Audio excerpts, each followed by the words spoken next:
A Byzantine princess named Theodora personally suffered abuse or special punishment at Mehmed II's hands after the fall of Constantinople in 1453, is the way that Byzantine nobility, including several imperial women, were absorbed, ransomed, or married into the Ottoman system, and how later chroniclers turned one of them into the symbolic Princess Theodora, the spirit of the fallen empire. You stand before the gates of Constantinople, where the wind smells of lime dust and gunpowder. The air hums with a sound older than fear, the slow heartbeat of a world ending. This is not just a siege. It is a transfer of power from one civilization to another. Behind you, the domes of 1,000 churches gleam like dying stars. Before you, Mehmed II waits with an army that calls him Fatih, the conqueror, though he is only 21. For 53 days you have watched the bronze mouths of his great cannon, Basilica, the monster forged by the Hungarian master Urban, hurl stones heavier than oxen against the Theodosian walls. You have counted each impact like a clock of doom. The Byzantine emperor, Constantine X I Palaeologus, walks the battlements each night, knowing that the empire he inherited is now a single city surrounded by sea and silence. When the final breach opens, the city falls in 3 hours. You hear the cry, Allahu Akbar, roll like thunder through the streets, and the empire of the Romans, 11 centuries old, collapses into smoke. You see Mehmed dismount before Hagia Sophia. He enters the great church, brushes dust from its altar, and commands that it be cleansed and preserved.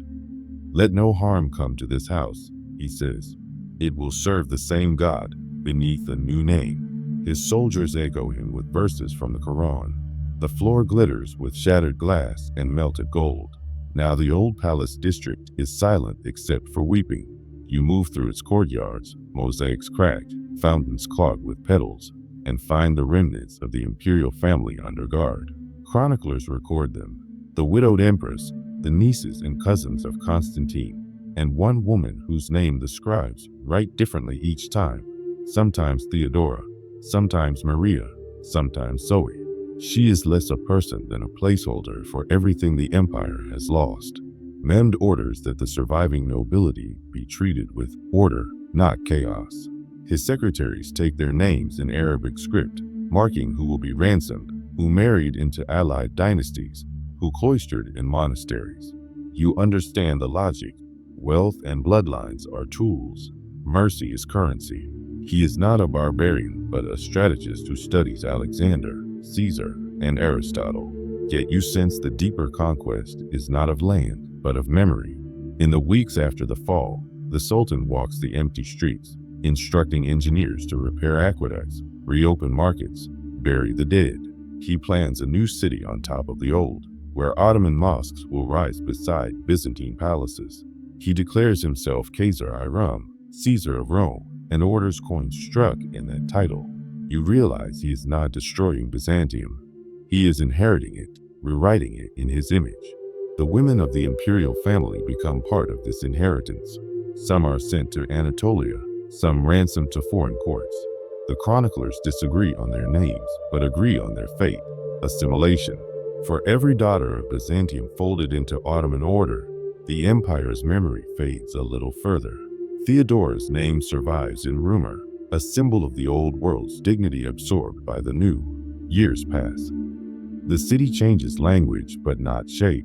Hagia Sophia now sings with the call to prayer. Its gold mosaics hide beneath plaster, not destroyed but waiting. Mehmed fills the city with scholars and artisans, Greeks and Persians, Jews and Turks. You can feel his paradox. He loves what he conquered. He orders ancient manuscripts translated, builds libraries beside barracks. His ambition is cosmic, to rule not as a destroyer, but as the new Constantine. Still, the ghost of Theodora lingers. In monasteries across the Aegean, exiled monks begin to write of her as the last princess of Byzantium, a woman who walked veiled through the streets of her conquered city, neither slave nor sovereign, a living symbol of a civilization that refuses to die. They say she prayed each night in a secret chapel, that her silence became a form of resistance. Whether she lived or not no longer matters. She has become a myth powerful enough to haunt empires, Half a century later, Western travelers will speak of this Princess Theodora when they visit Istanbul. They will imagine her ghost watching from the palace windows as sultans come and go. Through her legend, Byzantium lives on in whispers. And through those whispers, Mehmed achieves the thing every conqueror secretly wants, to be remembered not only as a warrior, but as a maker of worlds. Centuries pass. The plaster over Hagia Sophia's mosaics cracks. Light returns to the faces of angels that no one meant to erase. You realize the city has never belonged wholly to one faith, one language, one crown. It is a palimpsest of power, rewritten again and again. Every empire that claims it becomes, in time, its servant. Theodora's myth endures because it tells a truth Mehmed himself understood. Conquest is not the end of your enemy.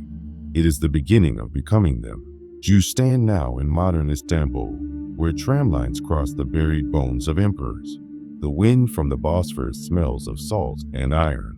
Somewhere beneath your feet, the ghosts of those who watched 1453 dawn still listen for the sound of cannon. And if you listen long enough, you will hear the voice of the conqueror and the captive, woven together, two halves of the same destiny. The lesson is quiet but absolute. Power is never taken once.